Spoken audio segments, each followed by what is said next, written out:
Yo, what's up, my boys? What's up, the bit frat bros? Got another show for you real quick. I'm gonna hit the topics real quick, roll the intro, and then I'll get into them. So, topic number one: Black Ops Cold War League play patch notes. We've got Xbox trying to get the collaboration with Elon Musk in the Cybertruck. We'll talk about that.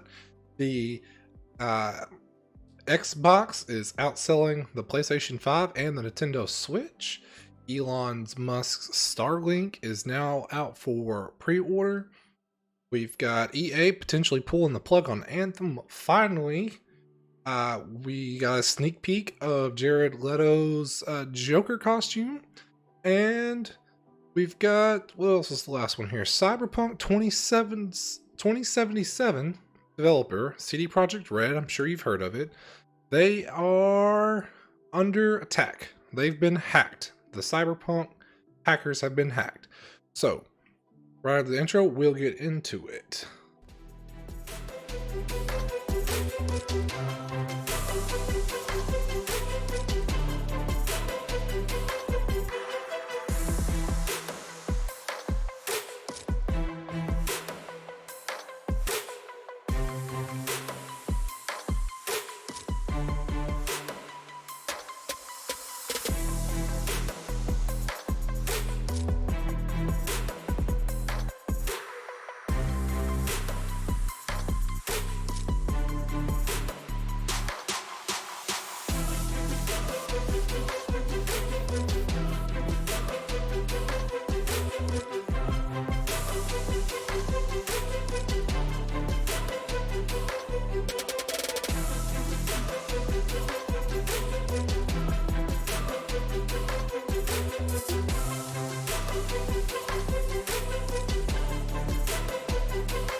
Yes, sir. With dope intro done, let's roll right into the news and our first story. Of course, we're going to go under COD. We're going to go over COD topics first.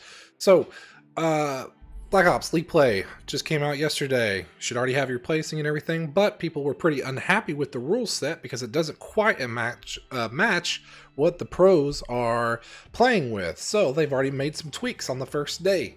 Well, I guess technically it's the second day that's out, but they've already made some tweaks and a patch has already come out. So let's talk about the tweaks that they've made real quick here. There's some zombie tweaks too, but nobody cares about that. League play, create a class. There was a bug where people were logging in. They should see some preset classes, but they were all empty. You had to start from scratch. The idea was that they were going to give you some general classes to start out with that may help your chances, kind of some more meta gameplay classes, presets, so that you can jump right in and get to it if you wanted, something that would make you competitive. And some of the people weren't able to save their custom classes, so sometimes they were changing. Now, the big thing, they've added more restrictions. This is what all the pros were talking about during the streams on the first day that they weren't happy with, is because stuff that they were playing with in their pro league matches, people were murking them because they weren't playing with that stuff. Here's the list right here. You can see it. Suppressors, all of them. No more suppressors. Task Force barrel. I would think that was the last barrel you unlocked for every gun. It had like extra damage, extra range. It had like less flinch. It had too many perks. It was OP. A couple other barrels: RPK barrel, CMV mil-spec barrel, the Tiger Team barrel. Don't know what that is. Flashlight's gone. Target designator gone. Tiger Team spotlight. Those are all lights and lasers, I believe. So anything with the flashlight on it, I believe, is gone. Score streaks, armor. I never used that. Seemed too weak to me, but people say it was OP. I guess if you were busting the hill or in search, 1v3 or 1v2, something like that, maybe it was overpowered. But that's gone, and the War Machine no longer in hardcore or in hardpoint. Can you just sit there and blow up the hardpoint or absolutely control a round of search and destroy or something? So both of those score streaks are gone. Field upgrades, the jammer. I didn't really use that too much, but it seems like it might have been overpowered. The jammer, you could place it down in an area and then it would distort. It was kind of like a counter UAV for a specific area. And lethals, the Molotov, the throw the glass bottle, fire everywhere. That's gone. I think that's good. That was pretty OP for Hardpoint 2 or search because you could throw it on a target and essentially it would just eliminate that area for however long it was burning. Um, so that's good. Perks, Gung Ho. No more Gung Ho. I think Gung Ho is the one that lets you sprint and then switch to as you're coming out of sprint, you could ADS faster.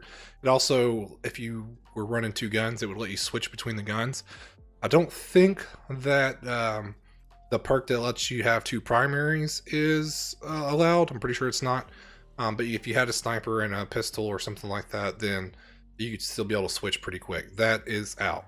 Also, they've updated some of the UI and things like that. There's also some zombie updates here. It looks like stability, challenges, gameplay, perks. I'm not going to go over that. It's not competitive stuff. If you want to read it, see the link in the description below the video on YouTube. So yeah, so already banning more stuff in League play. I think this is a good way to go to keep people happy. On to the next one. All right, Elon Musk, my main man, as always, I say. Elon Musk is now launching his Starlink setup. So for 99 bucks, you can put a deposit down. This says amid deep chasm of red ink. I don't know what all the red ink is, but you can put $99 and get a pre-order for the Starlink. For those who don't know, this is the series of, I think he's already got 10,000 I think he's already got 1,000 satellites. He wants to have like 40,000 satellites in the sky. It's been tested. They had a quote-unquote better than nothing beta where people were able to test it in certain regions, but now they're opening that up as they're launching more and more satellites. So you can put the deposit down. It may take more than 6 months to fulfill. They said all the way into 2022 before you may actually get it. So $99 is just the deposit. The actual full kit says to cost $500.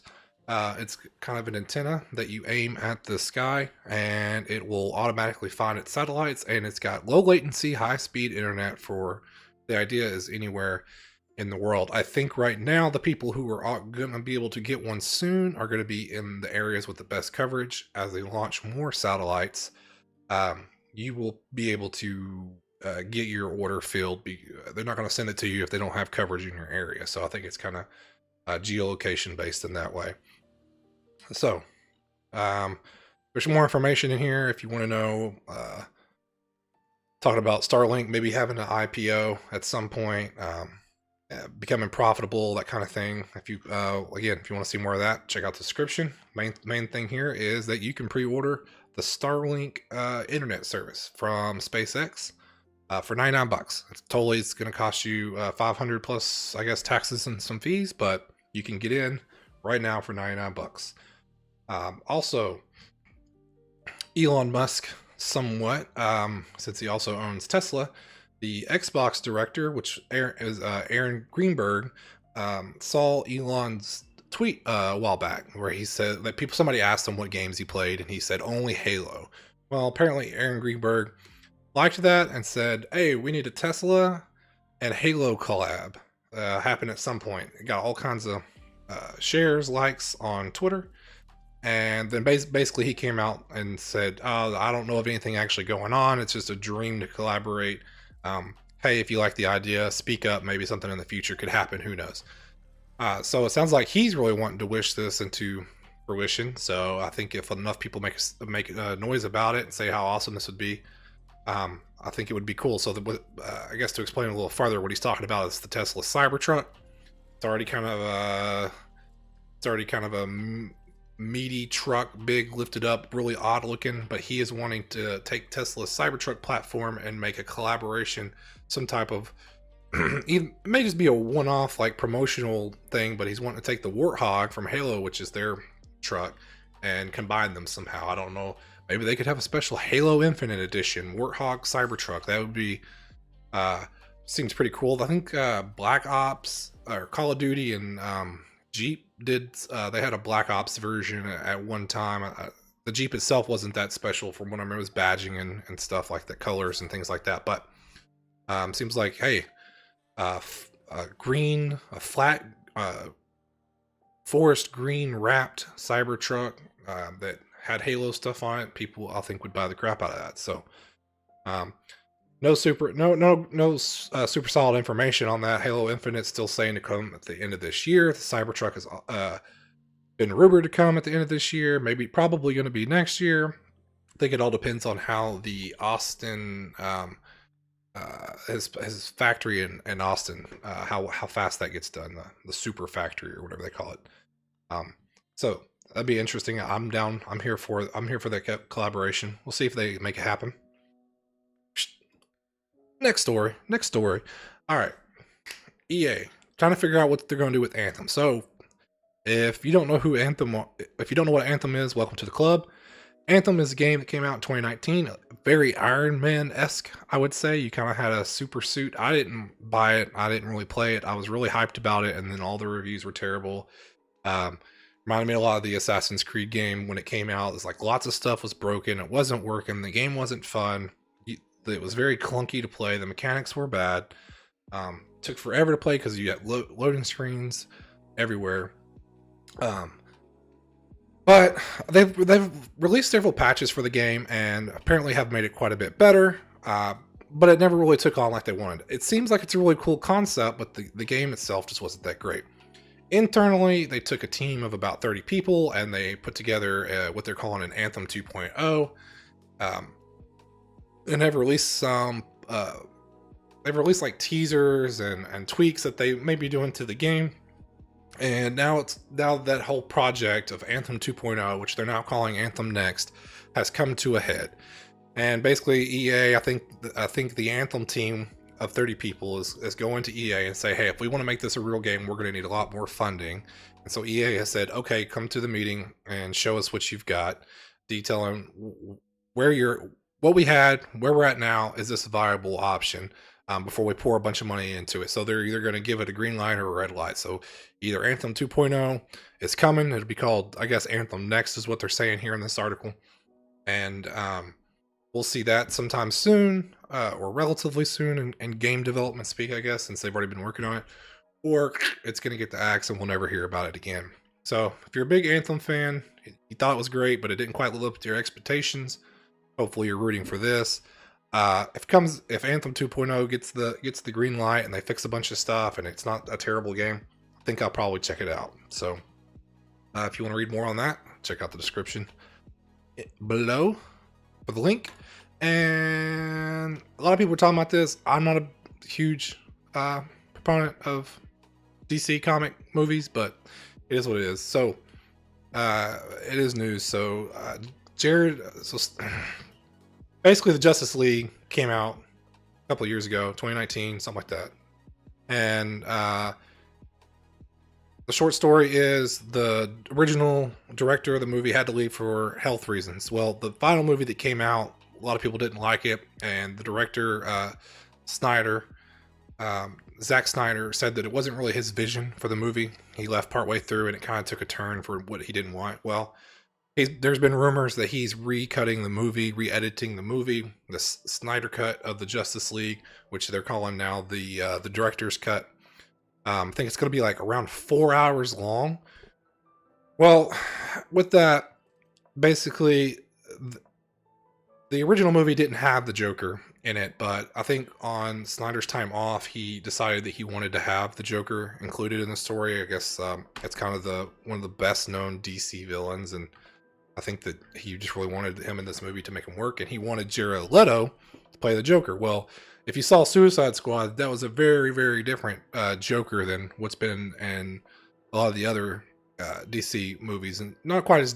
I mean, he was dark, but it was just a different take on the Joker character. And so now I'm gonna pull this up so you can see him. So they've released the first images of what the Jared Leto Joker is going to look like from the director's cut or the Snyder cut Justice League movie. So so it's rumored to be 4 hours long. It's just a leak of the photo. We don't have a lot of information on it yet, but he looks creepy. This is very more in my eyes Joker-esque, very mentally unstable Joker than what we saw in Suicide Squad. Suicide Squad, he just kind of seemed like a freak. He didn't really seem scary or mentally unstable, I guess. He didn't scare me with his freakish nature. These pictures are much more telling of a Joker character, at least in my eyes. So it'll be exciting. We'll see. We'll see what happens. Apparently, the Snyder Cut is coming out on HBO Max. It'll be released on March 18th. And get your popcorn ready, get your candy ready, get your drinks ready, and get more popcorn and candy and drinks ready because it's 4 hours long, like I said. So, the longest running comic book movie in history. It seems like they should have made a 2-part, but hey, maybe it's that good. Maybe you just don't want the movie to stop. So there you go. Jared Leto's Joker revealed in the Snyder Cut for the Justice League. So Xbox news. So here's some quick little news for Xbox. This is only related to the UK. I guess they just had a study over there. I'm not sure why there's not US numbers. Maybe they don't release those. But the Xbox Series X and S, I'm not sure. I don't think it's clear here if it was one or the other or both together. But the new generation of Xbox Series outsold the PS5 and the Switch. No, I don't think it was combined, but they outsold the PS5 in the UK and they outsold the Nintendo Switch in the UK in the January. So this is the first time that they've outsold the PS5. I think you can read this to however you want. Either there's more demand for the Xbox with their Game Pass and things like that. Maybe there's less demand for the PS5 just because people have gotten more. I think a lot of it has to do with hardware availability. Maybe there's much more PS5s available and the people who wanted them got them, and the Xboxes are just now available, or maybe the Xbox demand has risen, or Xbox hardware wasn't available and now it's available, and it's pretty tough. You'd be able to read into this more if they were both. If you could walk into any store and pick up a PS5 and an Xbox and a Switch, if you could walk into any store and pick them all out, and Xbox is outselling the other ones, I think that'd be more telling of who's actually winning the console wars right now. But I think they're just both production constraints. So I mean, they both have AMD pumping out chips for them. I'm sure that they're both clamoring to get as many chips as they can so they can build as many consoles as they can. And I don't know all the details as far as what the allocations are to each one. Are they equal? I'm not really sure, but they both are going to have shortages. They're still talking about June, July of this year, all the way through the summer. It's going to be tough. I mean, even now they have drops like weekly. If you're at a GameStop, they may get one or two. Target, Walmart, they may have a couple of drops online. Where if you hit them at the right time, you can get them, but they're still not on shelves where you can just walk in and pick them up. And apparently that's going to be the case for several months. Same thing with processors, same thing with graphics cards for computers right now. If you're wanting new tech that just came out, it's pretty tough to get. So anyways, Xbox outsold PS5 and the Switch in the UK in January. We'll see if that holds out through February. We're only 9 days in, but I don't know. We'll see. Xbox could win the console wars. It's possible. They have a lot going for them this year versus the PS5. PS5 has a lot going for it. I think the playing field's much more even this year. I'll say. So it'll be interesting to see. We need a couple more months. We need the stock to level out to see who's really to really see who's winning the console wars this year. But yeah, so. And then the other story, oh man, I'm sorry, I don't know why it's so bright, but basically, yeah, so Cyberpunk 2077 developer CD Projekt Red got hacked. So the people who have the biggest game on hacking and body mods and tech of the future and just all this crazy stuff, their project got hacked in real life. So apparently there's some kind of ransomware. They released a ransom note. The whole thing I'll put in the link in the description below so you can go read it. But basically they're saying you've got 48 hours. We've got all of your code. We've got, what do they call that? Hold on. It's going to bother me. I can't think of it. Source code. There we go. They got the source code for the game, and they're saying that they're going to sell it or leak it to make the company look bad if they don't pay them. I don't know what the money was that they wanted or what it was, but basically they've got it. They are holding it ransom, say they're going to let it go. I think that the CD Projekt Red did confirm that they have access to the servers and that they do have the information. They did contact a lot of their employees and former employees, current employees, and let them know that they don't think that they have any of their personal information, that they do, but they do think that they have the source code and things that they claim they have. So people people's personal information is not at risk, but they did tell them maybe, hey, maybe you put some fraud detection on your accounts, maybe you turn up your detection, keep an eye on your information a little closelier than you would have in the past with these people hacking our information, but we don't think they have it. Basically, CD Projekt Red saying, hey, we're not paying. You sell it, you can let it go, you do what you want, but you ain't gonna bend us over like that, take advantage of us. So it'll be interesting to see. So here's the CD Projekt Red's statement. Will not give in to the demands nor negotiate. No negotiate? That doesn't seem right. Nor negotiate with the actor, even if it means the sensitive information is eventually released. So they play in the hard game. Maybe the source code comes out. What do you do with the source code? I don't know. Is it valuable? I don't know. I'm not a programmer. I wouldn't buy it. Probably costs too much for me to buy it. I wouldn't buy it. But maybe people want to make mods with it, sell mods, make money off of it somehow. Maybe they can dig into the company's information and find planned releases for the future. I don't know what people can do with this mess. But, yep. So that's basically it. That's all the information. That's everything I know for today. There was tons of stories. This is the stuff that popped out to me that I kind of liked. So rehashing them out here. I guess you got league play updates, adding some restrictions.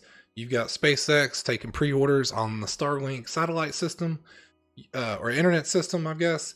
You've got the Xbox director wants to make a Halo Warthog and a Tesla Cybertruck collaboration vehicle. That would be dope.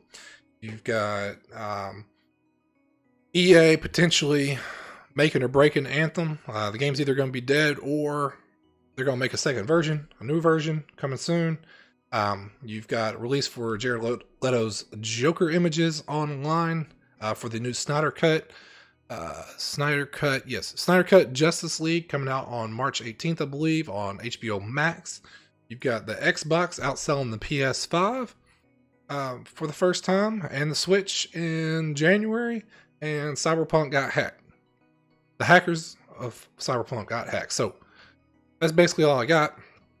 And thanks for tuning in. If you're tuning in live, thanks for watching this on YouTube. Be sure to follow, subscribe, drop a like, give me a comment, give me some feedback. Also check out the links that I'll put in the description after this. Appreciate you hanging out. I'll see you on the next one, guys.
Later.